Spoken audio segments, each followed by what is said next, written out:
எல்லாத்துக்கும் வணக்கம். Welcome to post market ரிப்போர்ட்டுங்க. எப்பவும் போல ஓவரால் மார்க்கெட் கண்டிஷன்ஸ் டிஸ்கஸ் பண்ணிடலாம். அதுக்கப்புறமா நம்ம இந்த Nifty futures and bank Nifty futures மூவ பத்தி பேசுவோம். ஃபர்ஸ்ட் ஆஃப் ஆல் இந்த ஓவரால் மார்க்கெட் கண்டிஷன்ஸை பொறுத்த வரைக்கும் நிறைய காம்ப்ளிகேஷன்ஸ் புதுசு புதுசா உண்டு பண்ணி வச்சிருக்காங்க. அதாவது இந்த மீடியேட்டர்ஸ் இருக்காங்களா, இந்த பாகிஸ்தான் இவங்கெல்லாம் அவங்கெல்லாம் என்ன என்ன பண்ணிருக்காங்கன்னா, 2 பேர் டீம் ஒரு 10 நாள் சீஸ் ஃபயர் கொடுங்க, அதுக்குள்ள அடுத்த கட்டத்துக்கு எப்படி கொண்டு போலாம் அப்படிங்கிற மாதிரி மூவ் பண்றதுக்கு பேசிட்டு இருந்தாங்க. ஆனா மார்க்கெட் அதை மதிக்கவே இல்லை. ஏன்னா இவங்க சீஸ் ஃபயரை வந்து நம்ப முடியாது அப்படிங்கிற ஒரு மனநிலைக்கு மார்க்கெட் கண்டிஷன் வந்துருச்சு. ஸோ எனிவே பாசிட்டிவ் அப்படின்னு ஒட்டு மொத்தமா பார்த்தோம் அப்படின்னு சொன்னோம்னா, இந்த மீடியேட்டர்ஸ் எல்லாம் சேர்ந்து ஒரு 10 நாள் சீஸ் ஃபயர்ஸ்க்கு பேச்சுவார்த்தை நடத்திட்டு இருக்காங்க. பேக்ரவுண்ட்ல பேச்சுவார்த்தை போயிட்டு இருக்கு. இது ஒன்று பாசிட்டிவ்.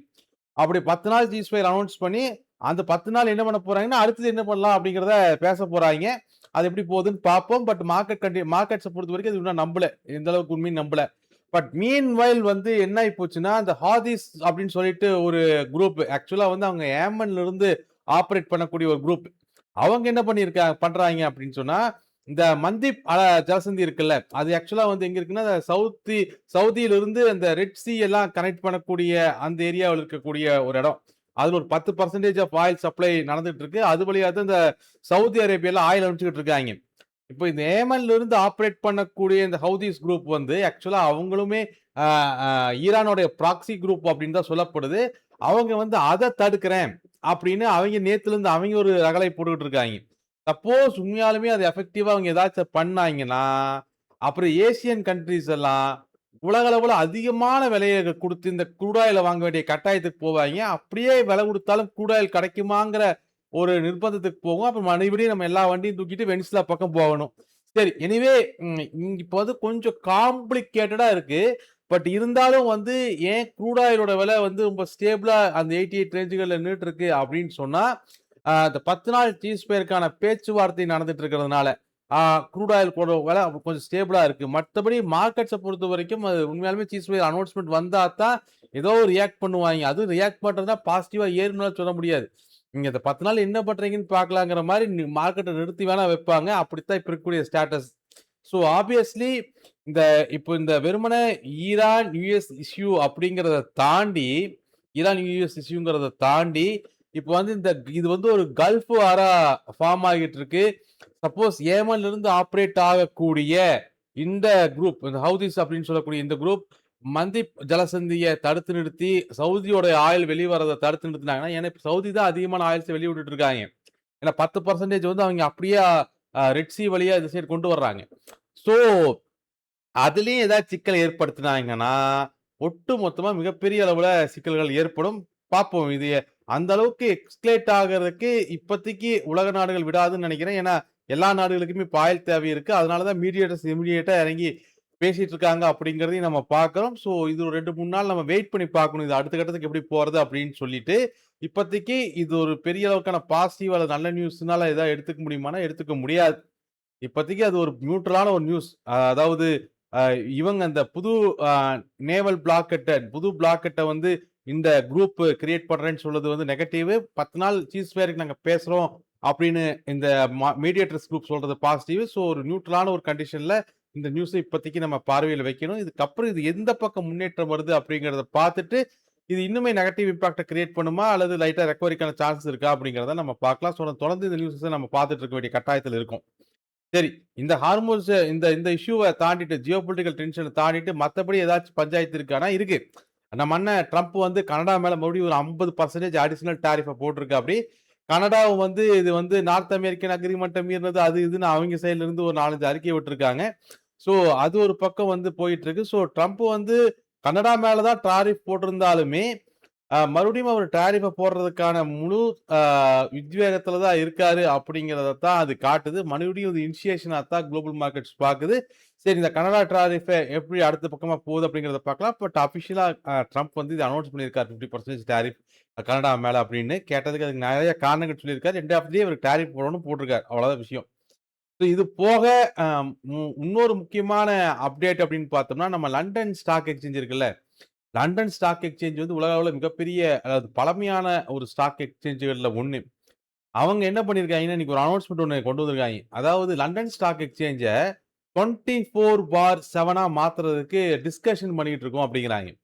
அதாவது இன்வெஸ்டர்ஸ் வந்து இப்ப வரக்கூடிய இன்வெஸ்டர்ஸோட மனநிலை, ஸ்டைலு, அப்புறம் US markets already trading time increase பண்ணது எல்லாம் கன்சிடர் பண்ணி, இன்னைக்கு இருக்கக்கூடிய இன்வெஸ்டர்ஸ்களுக்கு அ ஏத்தாப்படி இருக்கிறதுக்காக, லண்டன் ஸ்டாக் எக்ஸ்சேஞ்ச 24/7 மாத்தலாமா? அப்படிங்கிற ஒரு ஆழ்ந்த இந்த கிரிப்டோ, ஃபாரெக்ஸ் எல்லாம் ஓடுதுல்ல 24/7 ஓடுது இல்லைங்களா? அதே மாரி ஸ்டாக் எக்ஸ்சேஞ்சையும் 24/7ல மாத்திரலாமா? அப்படின்னு டிஸ்கஸ் பண்றாய்ங்க. அத பத்தினதா ஒரு அனௌன்ஸ்மென்ட் இன்னைக்கு குடுத்திருந்தாங்க லண்டன் ஸ்டாக் எக்ஸ்சேஞ்சிலருந்து. ஸோ இது என்னன்னா, அ சப்போஸ் இது இப்படி நடந்துச்சுன்னா என்ன ஆகும்னா, இது அப்படியே ஒவ்வொரு நாடுகளும் அப்படியே அடாப்ட் பண்ண ஆரம்பிக்கும். இன்னும் 5, 6 வருஷத்துல இது இந்தியன் ஸ்டாக் மார்க்கெட்லயும் கூட இம்ப்ளிமெண்ட் ஆயிரலாம். முதல்ல லண்டன்ல சக்சஸ்ஃபுல்லா இம்ப்ளிமெண்ட் ஆயிருச்சுன்னா, லண்டன் ஸ்டாக் எக்ஸ்சேஞ்ச் சக்சஸ்ஃபுல்லா இம்ப்ளிமெண்ட் ஆயி, அது ரன் ஆக ஆரம்பிச்சிருச்சுன்னா, அதனால மிகப்பெரிய சிரமங்கள் எதுவும் இல்லாம இருந்துச்சுன்னா, இது ஒவ்வொரு நாடா அடாப்ட் பண்ண ஆரம்பிப்பாங்க. ஸோ மார்க்கெட்ல இருக்கக்கூடிய நாம இந்த விஷயத்தையும் நம்ம உன்னிப்பா பார்க்கணும். அது லண்டன் தானே, அ அ அங்கிட்டு தானே இருக்கு அப்படின்னு ஒதுக்க முடியாது. இப்போதைக்கு அந்த London stock exchange 24/7 continuous running start ஆயி சக்சஸ்ஃபுல்லா போக ஆரம்பிச்சதுன்னா, 5 வருஷத்துல நம்மளுமே அதே நிலைமைக்கு ஆளாவோம். ஸோ அதையும் நம்ம வாட்ச் பண்ணணும். ஸோ இதெல்லாம் குளோபலா பெரிய அளவுல டிஸ்கஷன்ஸ்ல ஏற்படுத்தக்கூடிய விஷயங்கள். மத்தபடி சைனா ஓரளவுக்கு ஸ்ட்ராங்கா மூவ் ஆயிட்டு இருக்கு. அவங்களுக்கு இப்ப இருக்கக்கூடிய பெரிய பிரச்சனை வந்து கன்சம்ப்ஷன் கம்மியாயிட்டு இருக்கிறதும், இந்த க்ரூட் ஆயில் இஷ்யூ மட்டும் தான். மத்தபடி அவங்களதெல்லாம் கொஞ்சம் ஸ்டேபிளா இருக்கு. இந்தியன் மார்க்கெட்ஸுமே இன்னைக்கு பெரிய அளவுக்கு நியூஸ் எல்லாம் இல்ல. மத்த இந்தியன் மார்க்கெட்ஸ பொறுத்தவரைக்கும், இந்தியன் மார்க்கெட்ஸ் இல்ல உலக அளவுல மார்க்கெட்ஸ பொறுத்தவரைக்கும் இப்போதைக்கு டாமினேட் பண்ணக்கூடிய விஷயம் அப்படிங்கிறது ஜியோ பொலிட்டிக்கல் டென்ஷனும், Q1 ரிசல்ட்ஸும். ஸோ ஜியோ பொலிட்டிக்கல் டென்ஷன் பத்தி ஆல்ரெடி நம்ம பேசிட்டோம். Q1 பொறுத்தவரைக்குமே இந்தியன் Q1 பொறுத்தவரைக்கும் ரொம்ப மிக்ஸ்டா தான் வந்துட்டு இருக்கு. 2 பேங்க் நல்லா வருது, 2 பேங்க் மோசமா வருது, 2 கம்பெனி மோசமா இருந்தா 2 கம்பெனி நல்லா வருது. இந்த மாரி மாறி மாறி மிக்ஸ்டா தான் வந்துட்டு இருக்கு. ஆனா நாளைக்கு கொஞ்சம் முக்கியமான நாள். ஏன்னா நாளைக்கு நீங்க ஆரம்பிச்சீங்கன்னா, நாளைக்கு நெறைய முக்கியமான ரிசல்ட்ஸ் வருது. உதாரணத்துக்கு நெஸ்லேல ஆரம்பிச்சு டாக்டர் ரெட்டி பக்கம் போயி, பாரத் பெட்ரோலியம், இந்துஸ்தான் பெட்ரோலியத்துக்கு வந்து அப்புறம் Adani powers, Adani green energy அப்படி அங்கெல்லாம் அதெல்லாம் பார்த்துட்டு, அதுக்கப்புறம் JSW எனர்ஜி அங்கெல்லாம் போயி, இந்த மாரி SRF, யுனைடெட் ஸ்பிரிட்ன்னு நெறைய ரிசல்ட்ஸ் வந்து நாளைக்கு இருக்கு நம்ம மார்க்கெட்ல. மத்தபடி டேட்டாக்கெல்லாம் எதுவும் இல்ல. இன்டர்நேஷனல் டேட்டா, நேஷனல் டேட்டாஸ்லாம் 23ஆம் தேதிக்கு மேல தான். ஆ அடுத்த டேட்டா நம்ம பார்த்தோம்னா, நாளான்னைக்கு வந்து அந்த ECBயோடைய யூரோப்பியன் சென்ட்ரல் பேங்கினுடைய ரேட் டிசிஷன் மட்டும் தான். அது நாளைக்கு டிஸ்கஸ் பண்ணிக்கலாம். பட் நாளைக்கு முக்கியமா நம்ம பார்க்க வேண்டியது அப்படிங்கிறது ரிசல்ட்ஸ் தான் பார்க்கணும். அதுவும் நம்ம ஜூன் மந்தோடைய கடைசி வாரத்துக்கு மட்டும். இன்னைக்கு எக்ஸ்பீரி ஓரளவுக்கு உருட்டி முருட்டி ஏதோ பக்கம் முடிச்சுட்டாங்க. பட் ஜூன் மந்தோடைய கடைசி வாரத்துல இருக்கோம் அப்படிங்கிறதையும் ஞாபகம் வச்சு நம்ம மூவ் பண்ணணும். இப்போதைக்கு நம்ம குளோபலா ஜியோ பொலிட்டிக்கல் டென்ஷன் வாட்ச் பண்றோம். ரிசல்ட்ஸ வாட்ச் பண்றோம். இது 2ம் தான் மேக்ரோ எக்கனாமிக்ஸ் ஃபேக்டரா இருந்துகிட்டு இருக்கும். க்ரூட் ஆயில் கொஞ்சம் ஸ்டேபிளா இருக்கு. அதனால தான் மார்க்கெட்ஸ் வந்து மிகப்பெரிய அளவுல கிராஷஸ ஏற்படுத்தல. ஏன்னா, அ நம்மளுடைய மார்க்கெட்டுக்கு டைரக்ட் இம்பாக்ட் அப்படிங்கிறது யுஎஸ், ஈரான் சண்டை போட்டுட்டு இருக்கிறது. நீங்க என்னமோ சண்டை போட்டு போங்கடா தான் நம்ம இருக்கிறோம்.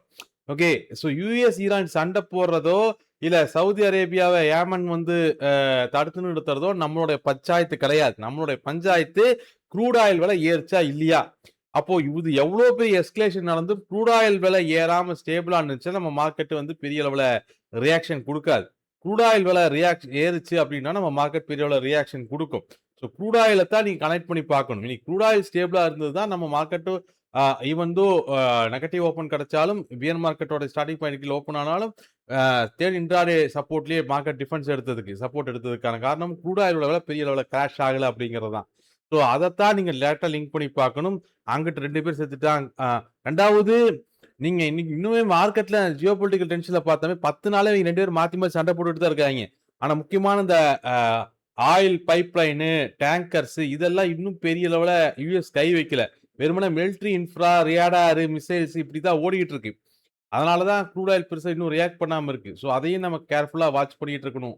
சரி, மத்தபடி என்ன நடந்தாலும், எப்படி நடந்தாலும் நம்ம எப்பவும் போல நம்ம வேல்யூஸ்ல ஹெட்ஜஸ் எடுத்து டிசிப்ளினா டிசிப்ளினா மூவ் பண்ணிட்டு இருந்தோம்னா, நம்ம ஓரளவுக்கு சேஃபா மூவ் ஆகிட்டு இருக்கலாம். ஸோ மார்க்கெட்ஸ்ல டிசிப்ளின மட்டும் எந்த சூழ்நிலையும் கைவிட்டுறாதீங்க. நம்ம வேல்யூஸ டிஸ்கஸ் பண்ணிருவோம் நம்ம.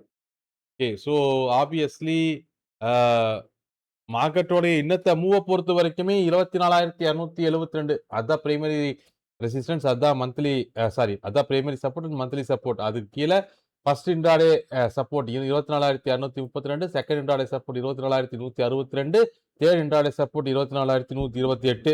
ஆல்மோஸ்ட் செகண்ட் இன்ட்ராடே சப்போர்ட் 24,162க்கு மேல தான் மார்க்கெட் க்ளோஸ் ஆயிருக்கு. ஸோ மார்க்கெட்டோட க்ளோஸை பொறுத்து நம்ம பார்த்தோம்னா அது ஒரு ஃபிளாட் டு நெகட்டிவ் க்ளோஸ் தான். க்ளோஸை பொறுத்த வரைக்கும் நம்ம பார்த்தோம் அப்படின்னு சொன்னா நாளத்த மார்க்கெட்டினுடைய பிரைமரி ரெசிஸ்டன்ஸ் 24,232. நாளத்த மார்க்கெட்டோட பிரைமரி ரெசிஸ்டன்ஸ் 24,232. அதுக்கு மேல மந்த்லி ரெசிஸ்டன்ஸ் பார்த்தோம்னா 24,272ம் 24,328. அதுக்கு மேல பொசிஷன் 24,558. அதுக்கு மேல அடுத்த மந்த்லி ரெசிஸ்டன்ஸ் 24,778. இன்ட்ராடே ரெசிஸ்டன்ஸை பொறுத்த வரைக்கும் 24,462, 432, 358. அதே மாதிரி பிரைமரி சப்போர்ட் வந்து 24,162. பிரைமரி சப்போர்ட்டுக்கு கீழே அடுத்த ஹடல் 24,068. அதுக்கு அடுத்த மந்த்லி சப்போர்ட்ஸ் பார்த்தோம்னா 23,832, 23,762, அடல் 538. அதுக்கு கீழே மந்த்லி சப்போர்ட் பார்த்தா 23,332. இன்ட்ராடே சப்போர்ட்ஸை பொறுத்த வரைக்கும் 24,132, 24,068, 24,028. அதுக்கப்புறம் அடுத்த இன்ட்ராடே சப்போர்ட் வந்து 23,958. அண்ட் ஓப்பன் இன்ட்ரெஸ்ட்டை பொறுத்த வரைக்கும் இன்னைக்கு எக்ஸ்பிரி முடிஞ்சது, அடுத்த நாள் மாத்திக்கலாம். பிஎஸ்ஐ பொறுத்த வரைக்கும் டிஃபென்ஸ் அண்ட் அட்டாக் பொசிஷன்ஸ் ஓரளவுக்கு இன்க்ரீஸ் பண்ணியிருக்காங்க. டிஃபென்ஸ் ஸ்ட்ராங்கா இன்க்ரீஸ் பண்ணியிருக்காங்க. பட் அட்டாக் பொசிஷன்ஸ் வந்து ஓரளவுக்கு மீடியமா அங்கங்க பொசிஷன் எடுத்திருக்கிறத பார்க்க முடியுது. அதே மாதிரி புல்ஸை பொறுத்த வரைக்குமே டிஃபென்ஸ் பியர்ஸ் அளவுக்கு டிஃபென்ஸ் ஸ்ட்ராங்கா இல்ல. பட் அட்டாக் பொசிஷன்ஸ் இவங்களும் கம்மியெல்லாம் பண்ணல. கம்மியெல்லாம் பண்ணாம தான் வச்சிருக்காங்க. ஓவராலா பார்த்தோம் அப்படின்னு சொன்னா பியர்ஸோட ஒரு ஸ்ட்ராங்கான டிஃபென்ஸை பார்க்க முடியுது. புல்ஸோட டிஃபென்ஸ் ஏரியா வந்து கொஞ்சம் வீக்கா இருக்கு. பட் எனிவே அவங்க கம்மியெல்லாம் பண்ணல. அட்டாக் பொசிஷன்ஸையும் அவங்க கம்மி பண்ணல. ஓரளவுக்கு அப்படியே மெயின்டைன் பண்றாங்க. பட் கம்பேரிட்டிவ்லி பியர்ஸோட டிஃபென்ஸ் அதிகமா இருக்கு. அதே மாதிரி பேங்க் நிஃப்டி இன்னைக்குமே அந்த கன்சால்டேஷன் ஜோனுக்குள்ளேயே தான் க்ளோஸ் ஆயிருக்கு. இன்னைக்கு மேல சிங்குக்கும் போகாம கீழே சிங்குக்கும் போகாம நடுவுலயே பிரைமரி சப்போர்ட் பிரைமரி ரெசிஸ்டன்ஸ்குள்ளேயே அது ரெண்டுக்கும் மாறி மாறி மேலே சுத்தி பிரைமரி சப்போர்ட்டுக்கு கீழே கன்சால்டேஷன் ஜோன்ல க்ளோஸ் பண்ணியிருக்காங்க. க்ளோஸை பொறுத்த வரைக்கும் ஃபிளாட் டு நெகட்டிவ் க்ளோஸ் தான். ஸோ பேங்க் நிஃப்டியோட க்ளோஸை பொறுத்து நம்ம பார்த்தோம் அப்படின்னு சொன்னோம்னா நாளத்த மார்க்கெட்டோட பிரைமரி ரெசிஸ்டன்ஸ் 58,032, பிரைமரி சப்போர்ட் 57,962. அதுக்கு மேல அடுத்த மந்த்லி ரெசிஸ்டன்ஸ் அதாவது அடுத்த சிங்கு 58,332, 58,882.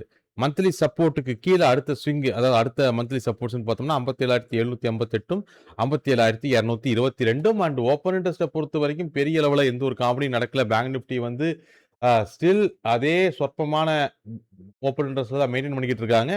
பட் என்னன்னா புல்ஸை பொறுத்த வரைக்கும் அட்டாக் பொசிஷன்ஸும் டிஃபென்ஸ்ல கொஞ்சம் கீ வேல்யூஸும் கவர் பண்ணியிருக்காங்க. பிஎஸ்சி டிஃபென்ஸ் பொசிஷன்ஸ் அப்படி மெயின்டைன் பண்றாங்க. அட்டாக் பொசிஷன்ஸ்ல மட்டும் தான் அங்கங்க கவர் ஆயிருக்கிறத நம்ம பார்க்க முடியுது. ஓகே, ஸோ ஓப்பன் இன்ட்ரெஸ்ட்ங்கிறது எப்படி இருந்தாலும் டெண்டன்ஸ் டு சேஞ்ச், அதனால எந்த ஒரு குழப்பமும் கிடையாது. பட் வந்து நாளைக்கு காலையில் மறுபடியும் அதை ரீசெக் பண்ணிக்கங்க. மார்க்கெட்ஸை பொறுத்த வரைக்கும் இது இப்போதைக்கு Q1 ரிசல்ட்ஸ் இந்த ஜியோ பொலிட்டிக்கல் டென்ஷன் இது ரெண்டையும் மைண்ட்ல வச்சுட்டு மூவ் பண்ணுங்க. அதை விட முக்கியமா டிசிப்ளினா மூவ் பண்ணுங்க. மற்றெல்லாம் நம்ம நாளை போஸ்ட் மார்க்கெட் கூட டிஸ்கஸ் பண்ணிக்கலாம். தேங்க்யூ.